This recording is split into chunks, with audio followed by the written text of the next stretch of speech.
Bonjour à tous, bienvenue à cette dernière journée du forum virtuel de l'après-bac 2021. Donc pour cette table ronde-là, nous allons aborder des thématiques très importantes que les élèves attendent impatiemment. Donc sur les thèmes effectivement de la bourse, des bourses, puisqu'il y en a plusieurs, sur le logement et les transports. Donc nous allons aborder cette table ronde sous forme de questions-réponses. Donc dans un premier temps, nous allons aborder les bourses. Ensuite, nous aborderons les logements et en dernier temps, les transports.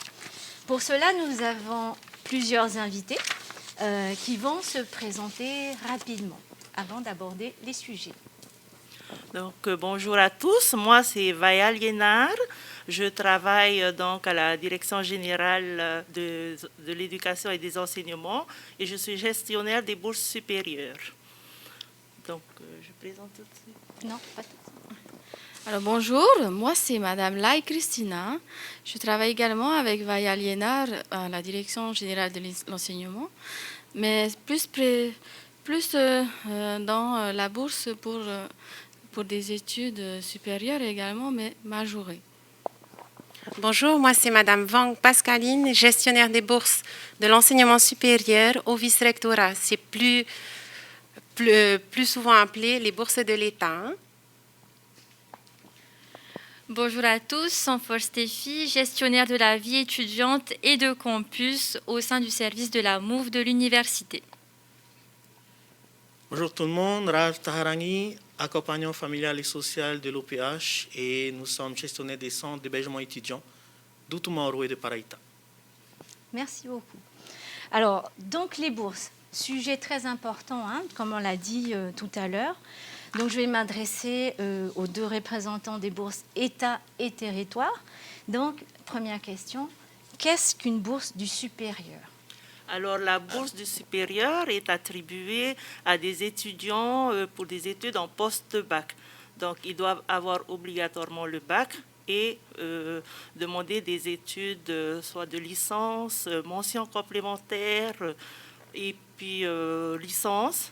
Ils peuvent prétendre à des études en Polynésie, également en métropole, mais aussi à l'étranger, c'est-à-dire au Canada, à Hawaï, et c'est sur critères de ressources.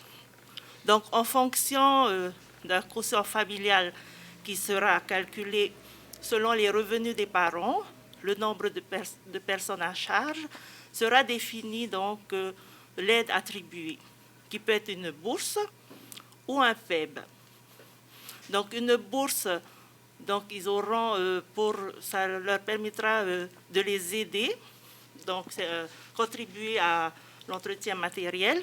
Le PEB, c'est également sous forme c'est le montant d'une bourse, mais il y a un prêt qui se fait avec la banque Socredo. Donc il y a deux types de PEB. Donc, il y a le PEB double et le PEB simple. Mais ça, on leur expliquera plus tard quand ils viendront nous voir. C'est-à-dire le PEB double, il y a un montant qui est déduit du capital. Et le PEB simple, eh ben, c'est le montant de la bourse. Selon le lieu d'étude, c'est-à-dire en Polynésie française, donc c'est 40 000 sur 9 mois. En France, c'est 500 €. À l'étranger, c'est 60 000 francs, quelle que soit l'étude envisagée, cycle 1 ou cycle 2. D'accord.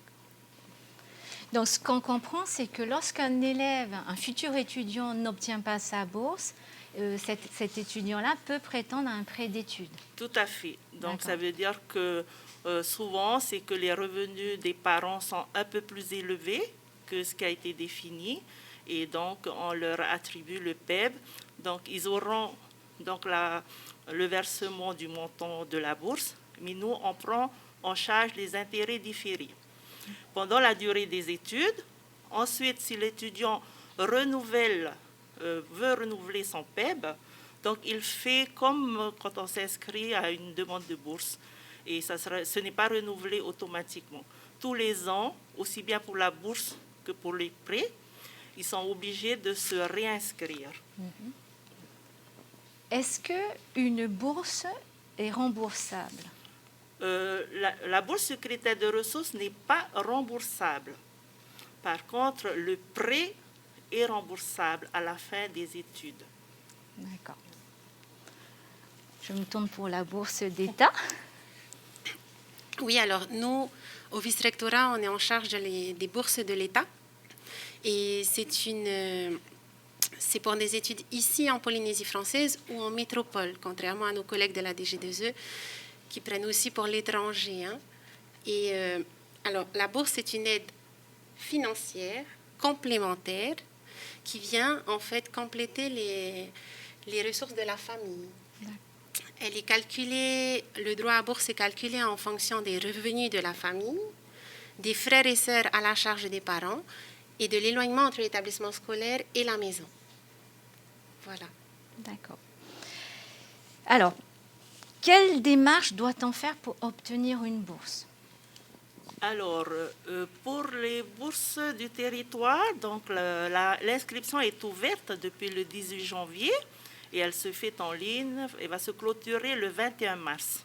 Donc, ils doivent se rendre sur le site de l'éducation, donc www.education.pf, à la rubrique bourse et allocation d'études et faire la demande en ligne. Pour cela, l'étudiant doit disposer d'un email valide et également de son code INE, son numéro INE. Si jamais il ne l'a pas, il a la possibilité de demander son numéro INE par le biais de la DG2E. Et s'il dépasse ensuite, une fois l'inscription, alors quand ils font l'inscription, ils doivent faire attention parce que souvent les étudiants font leur demande, ensuite vont le valider, mais simplement ils doivent absolument veiller à confirmer donc la demande de bourse, un lien sera envoyé sur leur mail. Et après validation, ils recevront donc l'envoi du dossier PDF accompagné de 2 formulaires, donc l'attestation d'hébergement et la liste des pièces à fournir. Ensuite, ils auront 10 jours pour nous déposer. En fait, c'est soit déposé à la DG2E, donc sur le mail sera indiqué les heures d'ouverture et de fermeture, ou alors envoyé par courrier postal, le cachet de la poste faisant foi. Passé le délai du 21 mars, ils n'auront plus de possibilité de demander la bourse. Donc, veillez surtout à ne pas confondre avec la bourse de l'État. Souvent, ils assimilent les 2 dates de clôture et ils vont retenir la date qui leur convient, c'est-à-dire la date qui est le plus loin.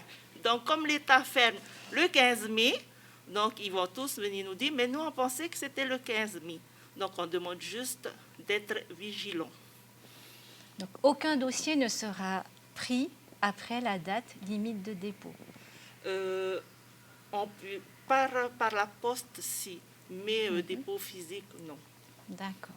Bon, après, voilà, on peut regarder au cas par cas parce que souvent, ils ont des jeux. Si vraiment c'est motivé, donc on n'est pas là non plus pour leur dire non, c'est fermé, c'est fermé. D'accord. Okay.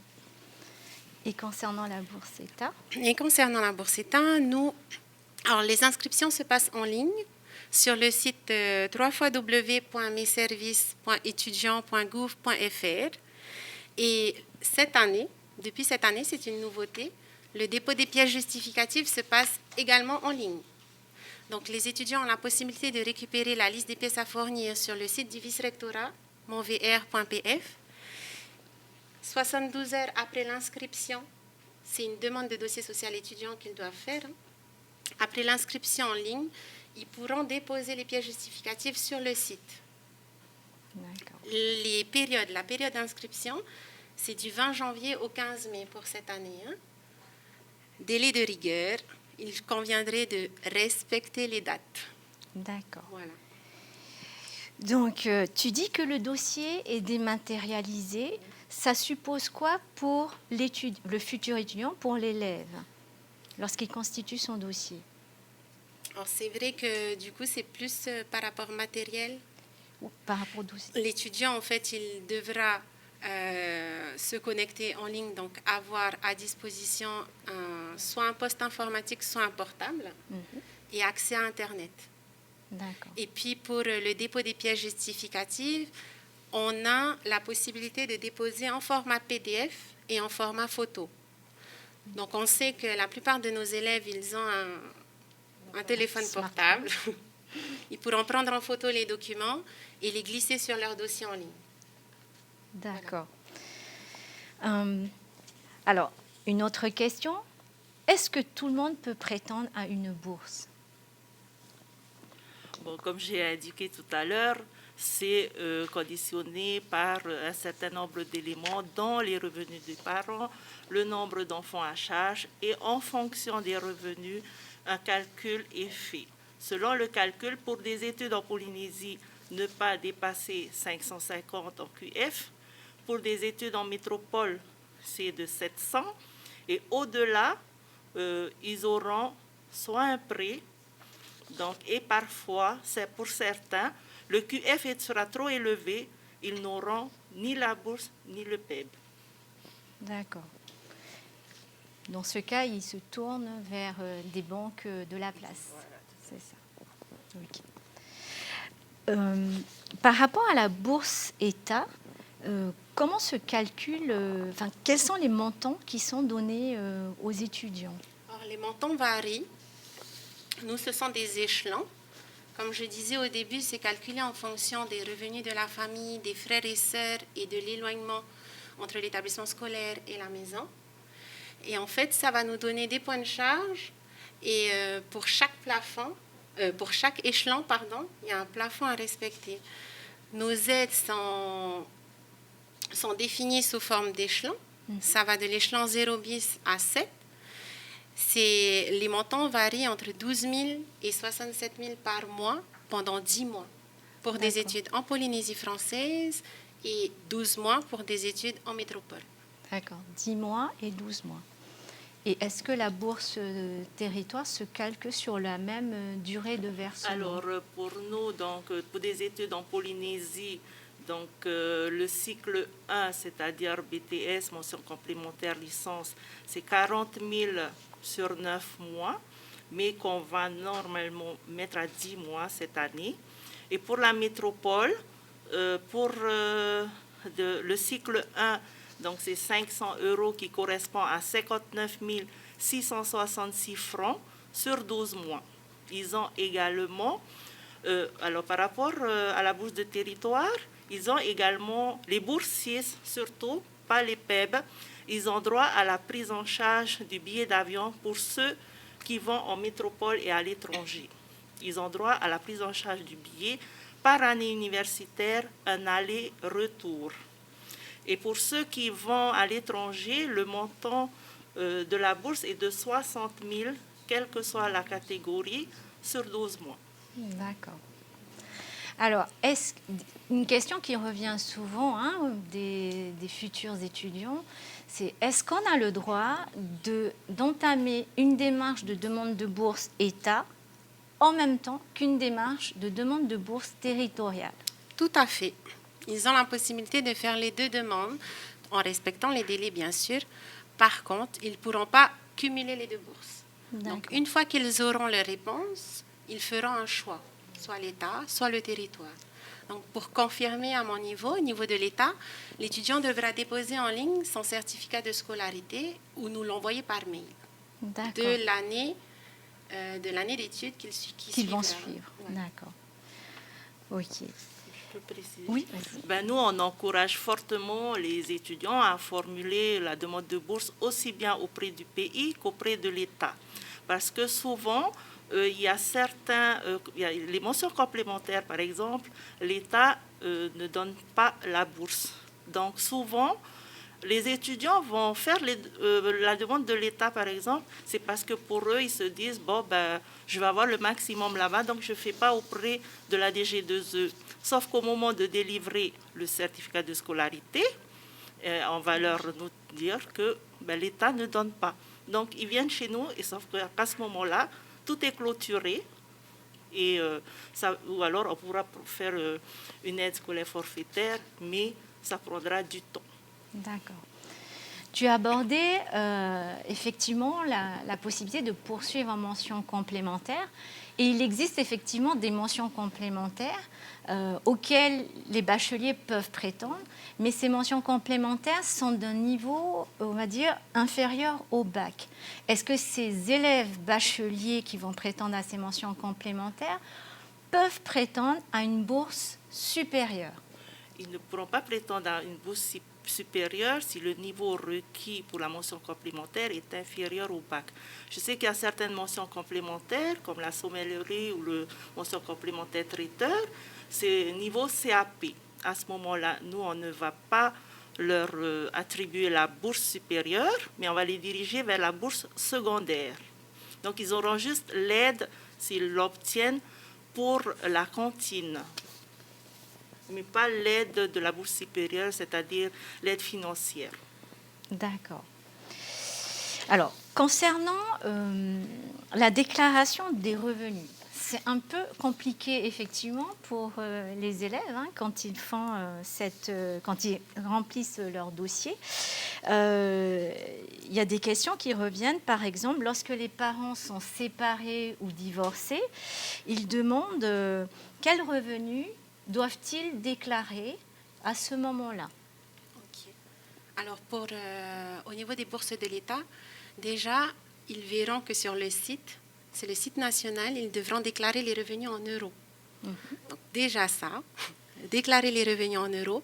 Après, par rapport à la situation, si ce sont des parents séparés, divorcés, au niveau de l'État, il faut savoir qu'on prendra en compte uniquement s'il y a un jugement de divorce qui indique qui a la garde de l'enfant.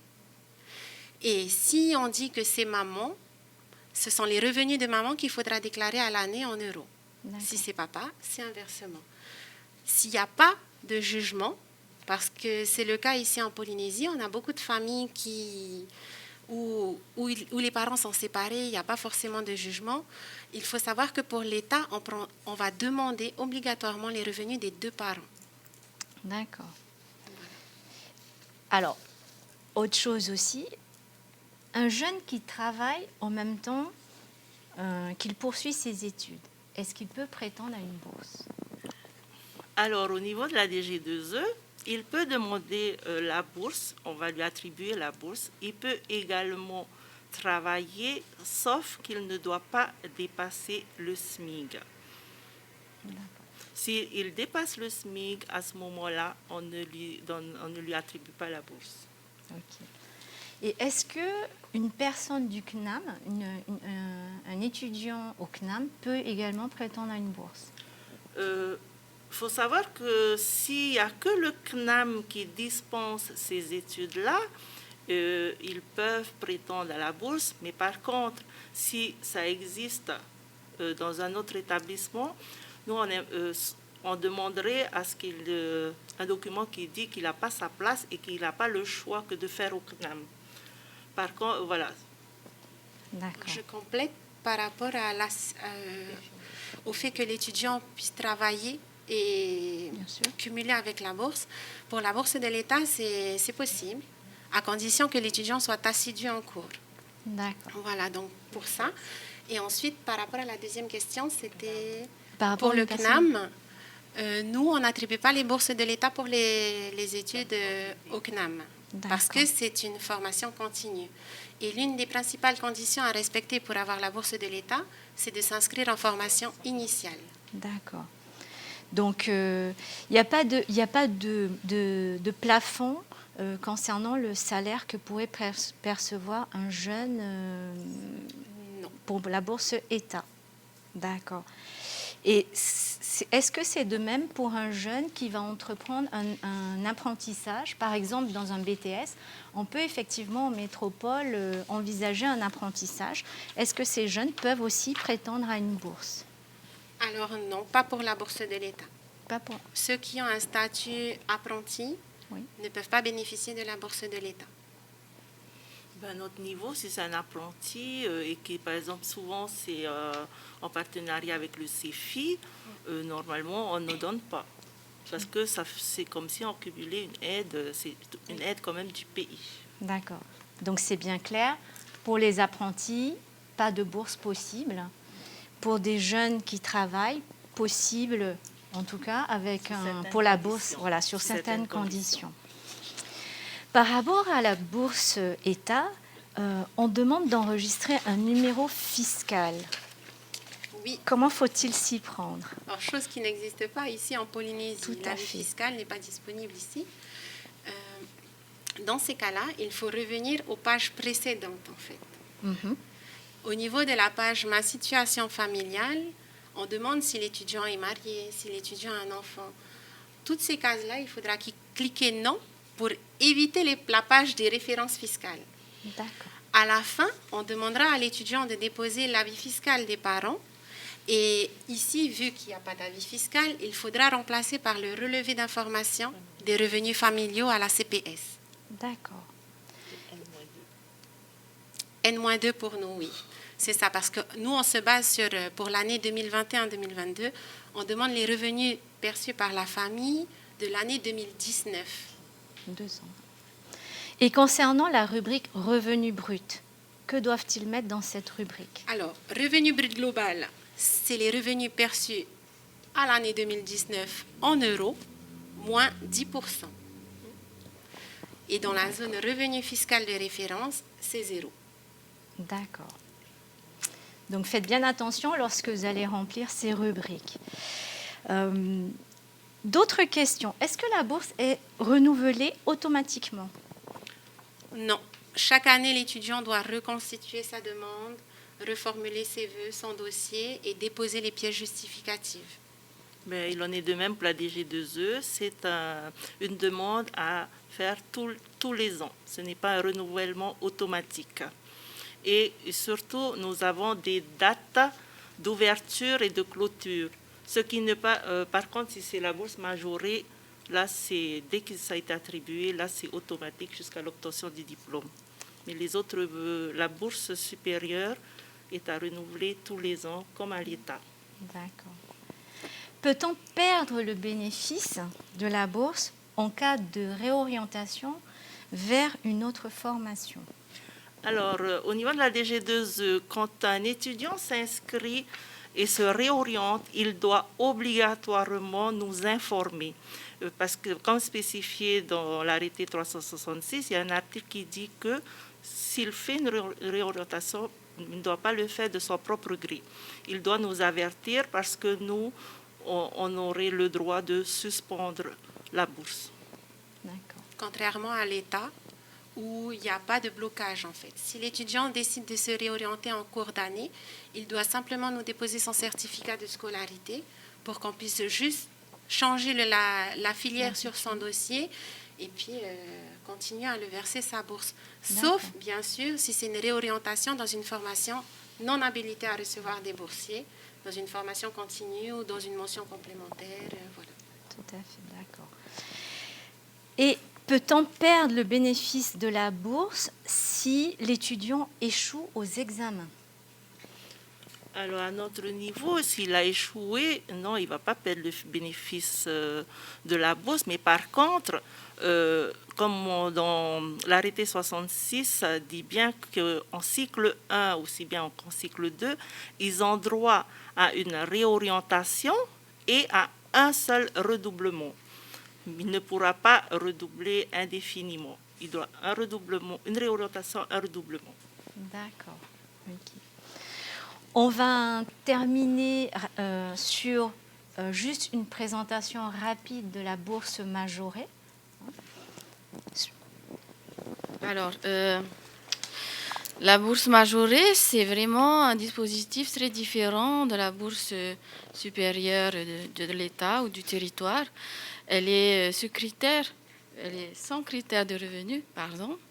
Mais c'est vraiment pour des étudiants avec un niveau Bac+2 minimum. Si jamais vous avez l'intention dans le futur de vous orienter dans des filières dites prioritaires, parce que c'est comme ça que la bourse majorée fonctionne, c'est sur des filières prioritaires chaque année où le gouvernement va faire une enquête selon les besoins du pays et ils vont offrir des bourses sur certaines filières à des étudiants qui souhaitent poursuivre pour des études souvent en métropole, mais aussi ici.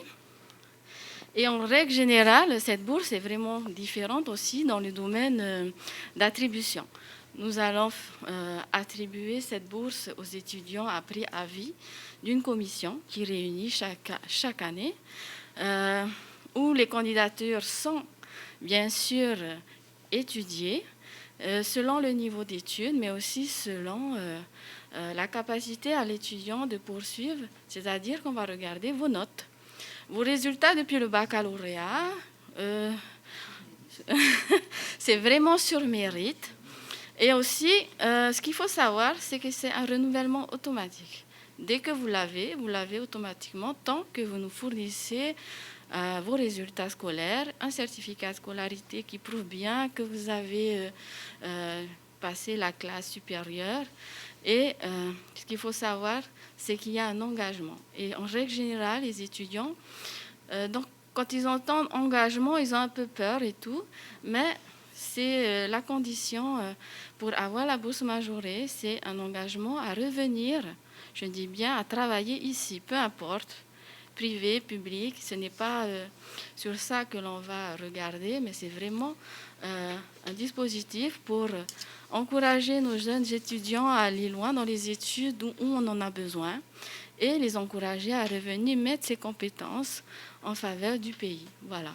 Si jamais dans l'avenir vous souhaitez vous orienter vers des études supérieures, je vous invite à regarder le site de l'éducation. Chaque année, nous allons mettre en ligne des listes de filières et peut-être que vous allez voir des filières qui vous intéressent et dont vous pouvez bénéficier. Voilà. Merci. Donc pour résumer, pour les bourses, donc n'oubliez pas, il y a des dates limites à bien respecter, autant pour la bourse État que pour la bourse territoire. Ce ne sont pas les mêmes dates, donc faites très bien attention à cela. Donc nous allons passer à la thématique des logements. Donc il y a effectivement des logements possibles en Polynésie. Donc quels sont les logements accessibles aux futurs étudiants? Alors, concernant les logements de la cité universitaire, donc on dispose de 72 chambres universitaires au sein même du campus de l'université qui sont donc dédiées qu'aux étudiants de l'université. D'accord. Donc, ce qui veut dire que les étudiants de BTS ne pourront pas prétendre à ces logements? Non, pas pour la cité universitaire. D'accord. Donc nous, on est gestionnaire de 2 sites. Un site qui est situé juste au-dessus de Hovo Catherine, où nous avons 392 places. Toutes nos chambres sont en colocation. Donc, on a 392 places disponibles au-dessus de l'université et 74 places sur le site de Paraïta qui est à Papeete. D'accord. Comment ça se passe pour bénéficier de ces logements? Alors, en ce qui concerne la cité universitaire, donc comme pour la bourse, nous avons des délais. La démarche s'est ouverte le 27 janvier et est ouverte jusqu'au 31 mai 2021. Il faut effectuer une demande sur le site de l'université, donc du coup qui est disponible sur le site de l'université via démarche simplifiée. C'est tout. Et par rapport au CHE? Donc pour nous, les dossiers sont ouverts depuis le 27 janvier également. On essaie de créer une habitude. Donc toutes les années, on essaiera de bloquer cette date, c'est-à-dire du 27 janvier, du dernier lundi du mois de janvier au dernier vendredi du mois de mai. Donc pour cette année, c'est du 27 janvier au 28 mai 2021. Donc les étudiants ils peuvent retirer directement le dossier, télécharger le dossier sur le site de l'OPH, www.oph.pf, Sinon, à partir du 8 mars, on tiendra une permanence hebdomadaire sur le site de l'université, D'accord. directement au bureau de la MOUV, tous les jeudis du 8 mars jusqu'au 28 mai. Les étudiants pourront venir rencontrer nos collabs et retirer les dossiers et déposer leurs dossiers. Mis à part cela, nous avons mis en place depuis cette semaine une permanence au bureau du gestionnaire au centre d'hébergement étudiant. Donc tous les mardis, mercredis et jeudis, de 8h30 à midi. Ok. Donc là, les étudiants peuvent nous rencontrer, venir et poser toutes les questions qu'ils ont en tête concernant le logement étudiant. D'accord.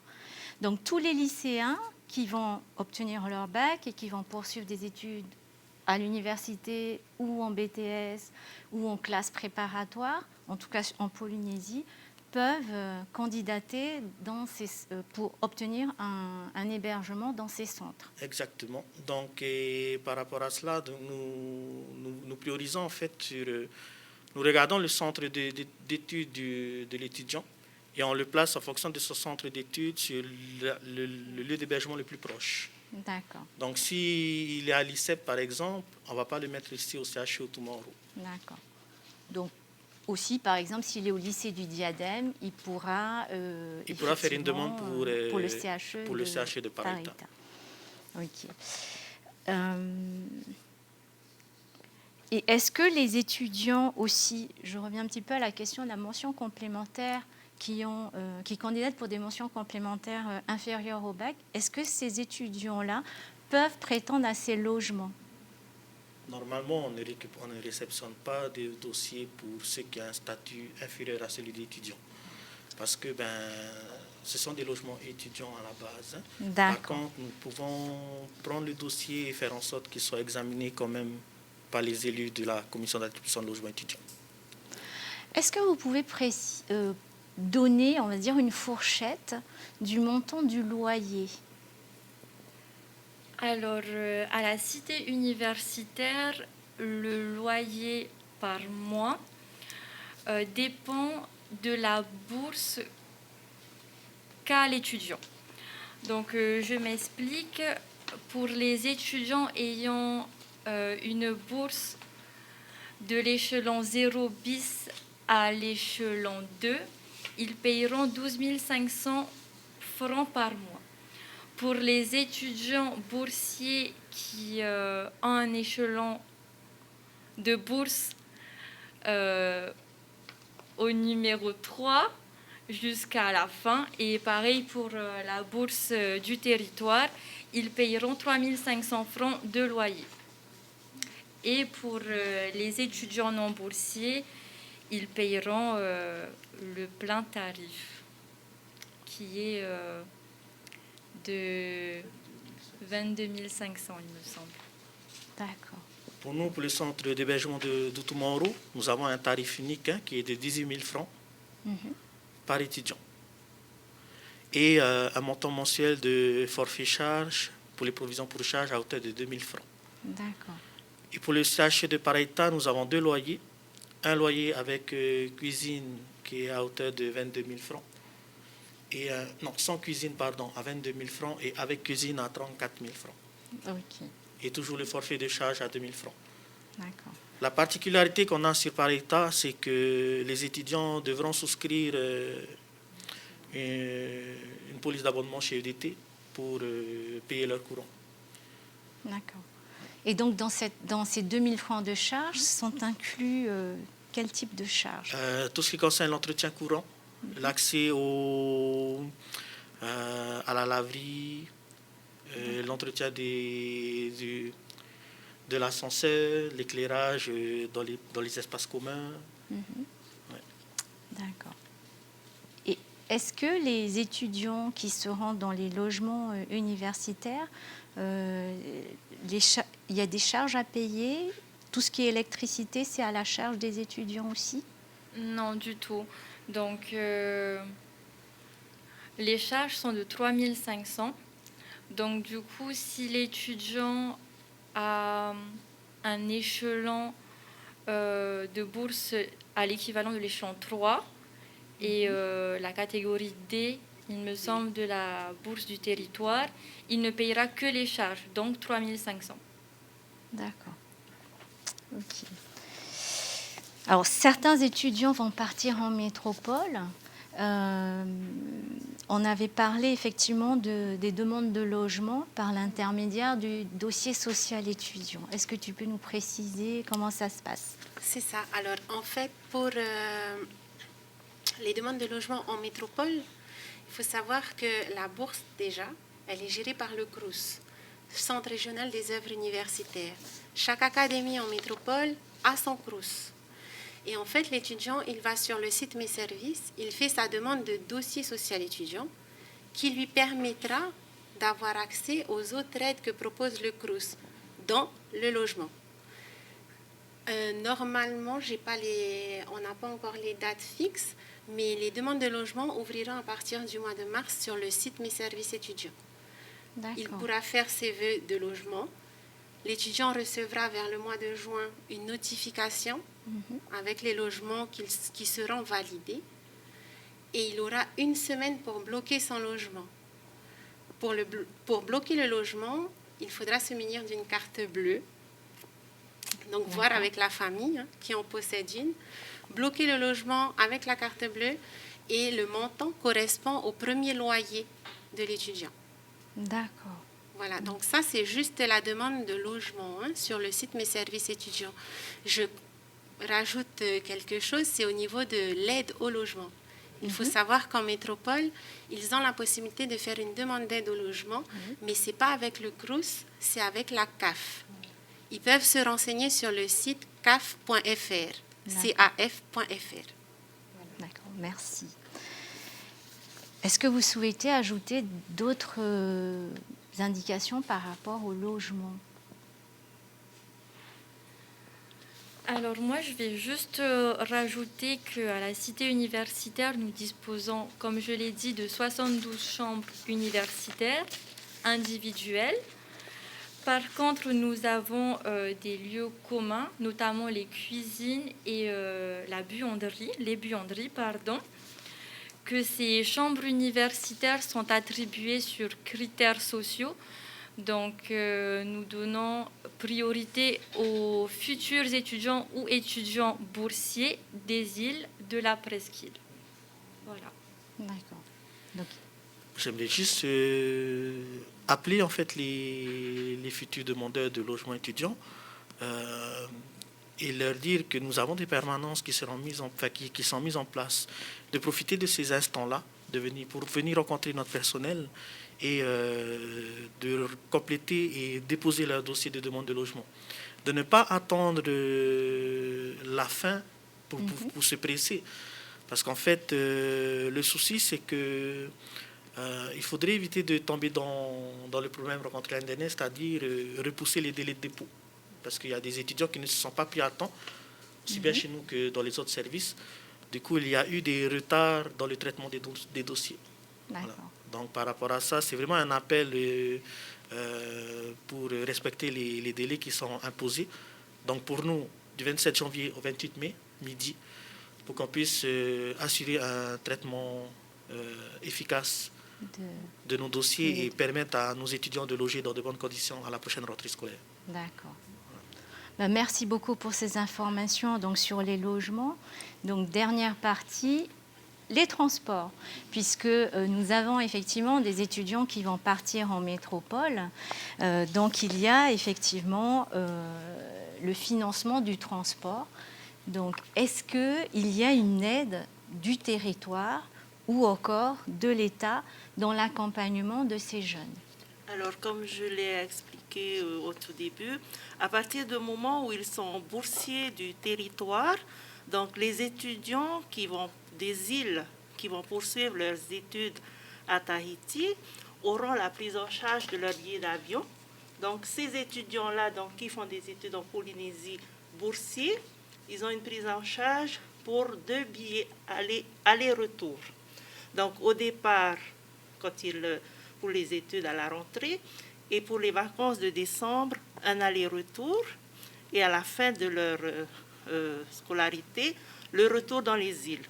Pour ceux qui vont faire des études aussi bien en métropole qu'à l'étranger, ils ont droit à la prise en charge du billet d'avion, un aller-retour par année universitaire. Alors, pour la bourse de l'État, ce n'est malheureusement pas le cas. Il n'y a pas de prise en charge de billets d'avion pour nos Iliens. On attribue uniquement la bourse. Par contre, pour ceux qui souhaiteraient faire leurs études en métropole, je vous invite à prendre contact avec le Haut-Commissariat qui se charge en fait du passeport mobilité études. D'accord.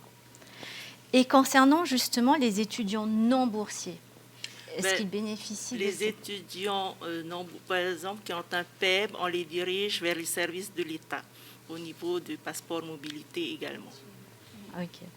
Donc il y a effectivement sur le site du Haut-Commissariat, sous l'intitulé de passeport mobilité, la possibilité de faire une démarche de demande de prise en charge totale ou partielle en fonction des critères sociaux, donc du billet d'avion pour aller s'installer en métropole.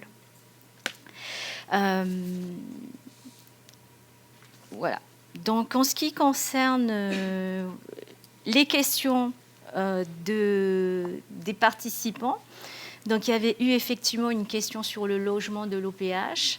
Si on était étudiant en BTS, est-ce qu'on pouvait bénéficier du logement? Il y avait une question sur... merci, on a encore d'autres questions. Alors, une autre question sur la bourse d'État. Pour un élève qui continue sa scolarité à l'UPF et qui demande une bourse d'État, quel crous de rattachement doit-il sélectionner sur sa fiche d'inscription?